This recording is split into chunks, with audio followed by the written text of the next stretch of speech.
അപ്പോൾ ഇതാ ഓണം പരീക്ഷയ്ക്ക് ആവാനായി. അപ്പോൾ അതിൻ്റെ ഒരു ചൂടൊക്കെ നമുക്കിങ്ങനെ ആയി വരുന്നതേ ഉള്ളൂ. അപ്പോൾ ഇപ്പോൾ നമ്മൾ ചാപ്റ്ററൊക്കെ പഠിച്ചു കഴിഞ്ഞ് ഇങ്ങനെ റിവൈസ് ചെയ്തുകൊണ്ടിരിക്കുന്ന ഒരു സമയമൊക്കെ ആയിരിക്കും ചിലപ്പോൾ. അപ്പോൾ നമുക്ക് എന്താണ് ഈ ഒരു സമയത്ത് ഏറ്റവും കൂടുതൽ വേണ്ടത് എന്താണ്? ക്വസ്റ്റ്യൻസ്, മാക്സിമം നമ്പർ ഓഫ് ചോദ്യങ്ങൾ ചെയ്യുക എന്നുള്ളതാണ്. അപ്പോൾ നമുക്ക് ആ ഒരു ടോപ്പിക്ക് ഭയങ്കര ക്ലിയർ ആവാനായിട്ട് നമ്മളെ ഹെൽപ്പ് ചെയ്യും. യെസ്, അപ്പോൾ പരീക്ഷയ്ക്ക് ചോദിക്കാവുന്ന 1 മാർക്ക് ചോദ്യങ്ങൾ അല്ലെ 1 മാർക്ക് ക്വസ്റ്റ്യൻസ് ആണ് മിസ് ഇതിൽ ഇൻക്ലൂഡ് ചെയ്തിട്ടുള്ളത്. അപ്പോൾ നമുക്ക് നോക്കാം. ഞാനിവിടെ ക്വസ്റ്റ്യൻസ് പറയുന്നതിനനുസരിച്ച് മക്കൾ എന്ത് ചെയ്യണം? അവിടെ ഇരുന്ന് ആൻസേഴ്സ് പറയണം കേട്ടോ. First question, identify the animal tissue and write the name. തന്നിട്ടുള്ള ജന്തുകല ഏതെന്ന് തിരിച്ചറിഞ്ഞ് പേരെഴുതുക.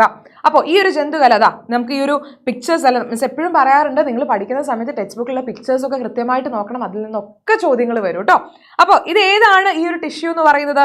ഏതാണ്? കണ്ടുപരിചയമുണ്ടോ? ഞാനൊരു ക്ലൂ തരാം. നമ്മുടെ ശരീര ചലനം അഥവാ ബോഡി മൂവ്മെന്റിന് വേണ്ടി സഹായിക്കുന്ന ഒരു ടിഷ്യൂ ആണ്. ഏതാണിത്? മസ്കുലാർ ടിഷ്യൂ അല്ലേ? മസ്കുലാർ ടിഷ്യൂ അഥവാ പേശീകല അല്ലെ? പേശീകല അഥവാ മസ്കുലാർ ടിഷ്യൂ ആണിത്. ഇനി അടുത്ത ചോദ്യം നോക്കാം. Choose the correct statement related to xylem tissue. Provide support and strength to plant parts. Transports food synthesized in the leaves to various parts of the plant body. എന്താണ് ചോദിച്ചിരിക്കുന്നത്? സൈലം കലയുമായി ബന്ധപ്പെട്ട പ്രസ്താവനകൾ ശരിയായവ തിരഞ്ഞെടുക്കാനാണ്. സസ്യങ്ങൾക്ക് താങ്ങും ബലവും നൽകുന്നു. ഇലകളിൽ നിർമ്മിച്ച ആഹാരം സസ്യത്തിന്റെ വിവിധ ഭാഗങ്ങളിൽ എത്തിക്കുന്നു. എന്താണ് പറഞ്ഞിട്ടുള്ളത്? സൈലം നോക്കിക്കഴിഞ്ഞു കഴിഞ്ഞാൽ സൈലം നമുക്കറിയാം. സൈലത്തിന്റെ മെയിൻ ആയിട്ടുള്ള ഫംഗ്ഷൻ എന്ന് പറയുന്നത് എന്താണ്? വാട്ടർ അല്ലെ? റൂട്ട് അബ്സോർബ് ചെയ്ത, വേര് വലിച്ചെടുത്ത വാട്ടറിനെയും മിനറൽസിനെയും എല്ലാ ഭാഗത്തേക്കും എത്തിക്കുക എന്നുള്ളതാണ്. അപ്പോൾ ഈ പറയുന്ന പോലെ തന്നെ അതുകൊണ്ട് തന്നെ ആഹാരം സസ്യത്തിന്റെ വിവിധ ഭാഗങ്ങളിൽ എത്തിക്കുന്ന സൈലം അല്ല, അത് ഫ്ലോയമാണ്. അതുകൊണ്ട് ഈ ഒരു സ്റ്റേറ്റ്മെന്റ്, ഈ ഒരു പ്രസ്താവന റോങ് ആണ് അല്ലെ? റോങ് ആയിട്ടുള്ള സ്റ്റേറ്റ്മെന്റ് ആണ്. സസ്യങ്ങൾക്ക് താങ്ങും ബലവും നൽകുന്നു. യെസ്, നമുക്കറിയാം സൈലത്തിലുള്ള കോശങ്ങൾ നമ്മൾ എടുത്തു കഴിഞ്ഞാൽ അവരുടെ കോശഭിത്തി എന്ന് പറയുന്നത് കട്ടി കൂടിയതായതുകൊണ്ട് തന്നെ താങ്ങും ബലവും നൽകാനായിട്ട് സൈലം സഹായിക്കും. അതുകൊണ്ട് ഇത് ശരിയാണ്. സോ 1 ശരിയാണ്, 2 തെറ്റാണ്. 1 മാത്രമാണ് എന്ത് ശരിയായിട്ടുള്ള സ്റ്റേറ്റ്മെന്റ്. രണ്ടാമത്തെ സ്റ്റേറ്റ്മെന്റ് തെറ്റാണ്. ഓൺലി 1 ഇസ് കറക്റ്റ് അല്ലേ? അത് മാത്രമേ കറക്റ്റ് ആയിട്ടുള്ളൂ. അങ്ങനെയാണെങ്കിൽ അടുത്ത ചോദ്യത്തിലേക്ക് പോകാം. Function of N animal tissue is given in the box. Identify and write the name of the animal tissue. enables to respond identifying the changes inside and outside the body. എന്താണ്? ശരീരത്തിനകത്തും പുറത്തുമുള്ള മാറ്റങ്ങളെ തിരിച്ചറിഞ്ഞ് പ്രതികരിക്കുന്നു. ഇതിനു വേണ്ടി സഹായിക്കുന്ന ടിഷ്യൂ എന്ന് പറയുന്നത് ഏതാണ്? ആലോചിച്ച് നോക്കുക. ഏതാണ്? നമുക്ക് എന്തെങ്കിലും തരത്തിലുള്ള മാറ്റമൊക്കെ വരുന്ന സമയത്ത് അതിനനുസരിച്ച് പ്രതികരിക്കാൻ, അതിനനുസരിച്ച് റെസ്പോണ്ട് ചെയ്യാൻ സഹായിക്കുന്നത് ആരാണ്? നമ്മുടെ നെർവസ് ടിഷ്യൂ ആണ്. നെർവസ് ടിഷ്യൂ അല്ലെങ്കിൽ നാഡീകല. നെർവസ് ടിഷ്യൂ അഥവാ നാഡീകലയാണ് അതിനു വേണ്ടി സഹായിക്കുക. അങ്ങനെയാണെങ്കിൽ അടുത്ത ചോദ്യം നോക്കാം. Which among the following is not a prokaryote? താഴെ കൊടുത്തിരിക്കുന്നവയിൽ പ്രോകാരിയോട്ടുകളിൽ ഉൾപ്പെടാത്തത് ഏത് എന്നാണ് ചോദിച്ചിരിക്കുന്നത്. Mycoplasma, amoeba, bacteria, cyanobacteria.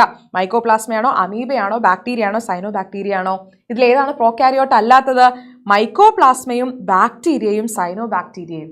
3 പേരും എന്താണ്? പ്രോകാരിയോട്ടുകളാണ്. എന്താണ് പ്രോകാരിയോട്ടുകൾ എന്ന് പറഞ്ഞു കഴിഞ്ഞാൽ കൃത്യമായിട്ടൊരു ന്യൂക്ലിയസ് ഒന്നും ഇല്ലാത്തവരാണ് അല്ലേ? പക്ഷെ നമ്മുടെ അമീബ എന്താണ്? അമീബയ്ക്ക് എന്തുണ്ട്? ന്യൂക്ലിയസ് ഉണ്ട് അല്ലെ? കൃത്യമായിട്ടൊരു ന്യൂക്ലിയസ് ഉണ്ട്. അതുകൊണ്ട് റൈറ്റ് ആൻസർ എന്ന് പറയുന്നത് അമീബയാണ്. അമീബ ഒരു യൂകാരിയോട്ടാണ് അല്ലെ? യൂകാരിയോട്ടാണ്. അടുത്ത ചോദ്യം. Correct mistakes if any in the underlined part of the given statements. എന്താണ്? എന്തെങ്കിലും നമ്മൾ താഴെ കൊടുത്തിരിക്കുന്ന ഈ പ്രസ്താവനകളൊക്കെ എവിടെ ഈ അടിവരയിട്ട ഭാഗത്ത് എന്തെങ്കിലും തെറ്റുണ്ടെങ്കിൽ മാറ്റാനാണ് പറഞ്ഞിട്ടുള്ളത്. നമുക്ക് നോക്കാം. Collenchyma is seen in the soft parts of the plant. Collenchyma കാണുന്നത് സോഫ്റ്റ് ആയിട്ടുള്ള ഭാഗങ്ങളിലാണ്. ആണോ? കോളൻ കൈമ എന്ന് പറയുന്നത് സോഫ്റ്റ് ആയിട്ടുള്ള ഭാഗങ്ങളാണോ? അല്ല. സോഫ്റ്റ് ആയിട്ടുള്ള ഭാഗത്ത് കാണുന്ന ആരാണ്? പാരൻ കൈമയാണ്. അപ്പൊ നമുക്ക് ഇവിടെ എന്ത് എഴുതാം? ഇവിടെ നമുക്ക് മാറ്റി പാരൻ കൈമ എന്ന് എഴുതാം. Parenchyma. യെസ്, പാരൻ കൈമയാണ്. ഇനി sclerenchyma is made up of cells that are uniformly thick all over the cell wall അല്ലേ? സ്ക്ലീറൻ കൈമ എന്ന് പറഞ്ഞാൽ എന്താ മക്കളെ? എല്ലാ ഭാഗത്തും അല്ലെ? കോശഭിത്തിയുടെ എല്ലാ ഭാഗത്തും ഒരേപോലെ കട്ടി കൂടിയിട്ടുള്ള കോശങ്ങളായിരിക്കും സ്ക്ലീറൻ കൈമ എന്ന് പറയുന്ന ടിഷ്യൂവിൽ ഉണ്ടായിരിക്കുക. അപ്പൊ അതുകൊണ്ട് ഇത് കറക്റ്റ് ആയിട്ടുള്ള സ്റ്റേറ്റ്മെന്റ് ആണ്. Muscular tissue can transform into any other type of cells. മസ്കുലാർ ടിഷ്യൂനാണോ മറ്റ് സെല്ലുകളായിട്ട് മാറാനുള്ള കഴിവുള്ളത്? ആർക്കാണ്? സ്റ്റെം സെൽസിനാണ് അല്ലേ? സ്റ്റെം സെൽസ് അഥവാ വിത്തുകോശങ്ങൾക്കാണ് എന്തിനുള്ള കഴിവുള്ളത്? ഈ പറയുന്ന പോലെ തന്നെ ഏതൊരു കോശമായിട്ട് മാറാൻ കഴിയുന്നത് അല്ലെങ്കിൽ മറ്റേതെങ്കിലും ഒരു സെല്ലായിട്ട് മാറാനായിട്ട് സാധിക്കുന്നത്. ഇനി blood carries out the conduction of materials and makes the body resistant to diseases. ആണോ? ബ്ലഡ് ആണോ? അതെ, ബ്ലഡ് ആണ്. സാധനങ്ങളെ അല്ലേ നമ്മൾ പറഞ്ഞു, ബ്ലഡ് എന്ന് പറയുന്ന ഒരു കണക്റ്റീവ് ടിഷ്യൂ ആണ്, ഒരു കണക്റ്റീവ് ടിഷ്യൂ ആണ്, യോജക കലയാണെന്ന് പറഞ്ഞു. എന്തിനു വേണ്ടി സഹായിക്കും? ഈ പറയുന്ന വസ്തുക്കളുടെയൊക്കെ സംവാഹനം അഥവാ ട്രാൻസ്പോർട്ടിന് വേണ്ടി സഹായിക്കും. അതുകൊണ്ട് അതും കറക്റ്റ് ആണ്. അപ്പൊ നമുക്ക് ഇവിടെ മാറ്റാം.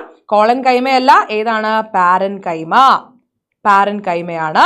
ഇനി സ്ക്ലീറൻ കൈമ കറക്റ്റ് ആണ്. പേശി കലക്കി വിഭജനത്തിലൂടെ മറ്റു കോശങ്ങളായി മാറാൻ പറ്റില്ല. വിത്തുകോശങ്ങൾക്കാണല്ലേ വിത്തുകോശം. വിത്തുകോശത്തിനാണ് മറ്റു കലകളായി മാറാൻ സാധിക്കുക. അടുത്ത ചോദ്യം, തന്നിരിക്കുന്ന കോശാംഗത്തിന്റെ ചിത്രം തിരിച്ചറിഞ്ഞ് പേര് എഴുതാനാണ്. ഈ തന്നിരിക്കുന്ന സെൽ ഓർഗനൽ ഏതാണ്? Golgi complex. Golgi complex. Golgi complex. Yes. അടുത്ത ചോദ്യം, from the pair of scientist given below choose the correct pair related to the formulation of cell theory. ഇതിൽ സെൽ തിയറി കൊണ്ടുവന്ന ആരാണ് മക്കൾ? നമ്മുടെ കോശ സിദ്ധാന്തം എന്ന് പറയുന്നത് അല്ലെ, കോശ സിദ്ധാന്തം എന്ന് പറയുന്നത് രൂപപ്പെടുത്തിയത് ആരായിരുന്നു? എം ജെ ഷ്ലീഡനും തിയഡോർ ഷ്വാനും അല്ലെ. എം ജെ ഷ്ലീഡനും അതുപോലെ തന്നെ തിയഡോർ ഷ്വാനും. യെസ്. അപ്പോൾ ഓപ്ഷൻ 2 അല്ലെ, ബി എന്ന് പറയുന്ന ഓപ്ഷൻ ആണ് റൈറ്റ് ആയിട്ടുള്ളത്. യെസ്. അങ്ങനെയാണെങ്കിൽ അടുത്തൊരു ചോദ്യം, identify the word pair relation and fill in the blanks. പദജോഡി ബന്ധം കണ്ടെത്തി വിട്ടുപോയ ഭാഗം എഴുതുക എന്നാണ് പറഞ്ഞിട്ടുള്ളത്. ബോഡി കവറിംഗ് എപ്പിത്തീലിയൽ ടിഷ്യൂ ആണെങ്കിൽ ബോഡി മൂവ്മെന്റിന് ആര് സഹായിക്കും? അതായത് ശരീര സംരക്ഷണം അഥവാ ബോഡിയുടെ പ്രൊട്ടക്ഷന് വേണ്ടി സഹായിക്കുന്ന ആവരണ കലയാണെങ്കിൽ ശരീര ചലനത്തിന് വേണ്ടി സഹായിക്കുന്ന കല ഏത് എന്നാണ് ചോദിച്ചിരിക്കുന്നത്. ഏത് ടിഷ്യൂ ആണെന്നാണ്. അപ്പോൾ മക്കളെ, ഇതിൻ്റെ ആൻസർ അറിയുന്നുണ്ടെങ്കിൽ നിങ്ങൾ തീർച്ചയായിട്ടും താഴെ കമൻറ്റ് ചെയ്യുക. നിങ്ങൾക്ക് വീഡിയോ ഇഷ്ടപ്പെട്ടു, ഇത് യൂസ്ഫുൾ ആയി തോന്നുന്നുണ്ടെങ്കിൽ നിങ്ങൾ ലൈക്ക് ചെയ്യാനും മറക്കരുത്.